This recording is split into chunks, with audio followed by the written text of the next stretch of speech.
Spitali Klinik i Tetovës do të kalojë në një proces të plotë rikonstruksioni, zgjerimi dhe pajisje moderne, me qëllim përmirësimin e shërbimeve shëndetësore për banorët e rajonit të Pollogut dhe uljen e numrit të referimeve drejt Shkupit.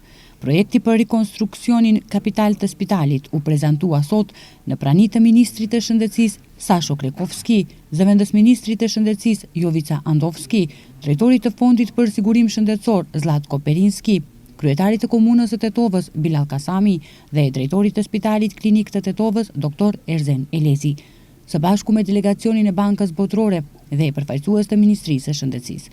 Projekti parasheh rikonstruksionin dhe modernizimin e bllokut kirurgjik dhe atij internistik, ndërtimin e një pavioni të ri dhe disa veprimtari mjekësore, një objekt të veçantë për ginekologji, obstetrik dhe neonatologji, furnizimin me pajisje moderne mjekësore dhe sisteme informatike, si dhe largimin e objekteve të amortizuara dhe rregullimin e plotë të kompleksit spitalor.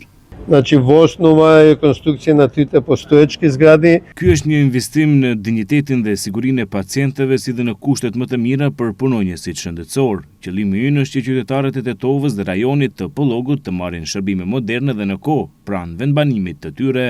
Investimi ka rëndësi të drejt për rreth 251.500 banor të rajonit të Pollogut dhe pritet të mundësoj më shumë shërbime shëndetësore në nivel lokal, kohë më të shkurtër pritje dhe më pak referime drejt Shkupit.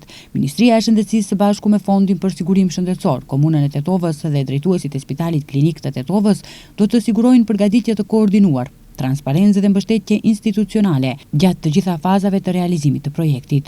Kryetari i Komunës së Tetovës Bilal Kasami tha se do të punojnë që sa më shpejt të realizohet ky projekt. Sipas tij, pak rëndësi ka se kush është ministër, por me rëndësi janë prioritetet e qeverisë për përmirësimin e jetës së qytetarëve. Kjo edhe njëherë dëshmon se projektet e rëndësishme kapitale të kësaj qeverie nuk mbaren se kush është ministër, kush vjen dhe kush shkon.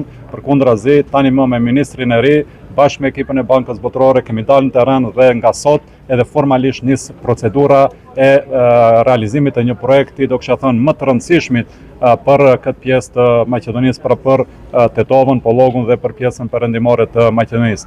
Prandaj edhe një herë ne besojmë fuqishëm dhe do të punojmë që ky projekt sa më shpejt të jetë në shërbim të qytetarëve të kësaj ane të Maqedonisë. Temë diskutimi në këtë takim ka qenë dhe parkingu në kate brenda hapësirave të Spitalit Klinik të Tetovës.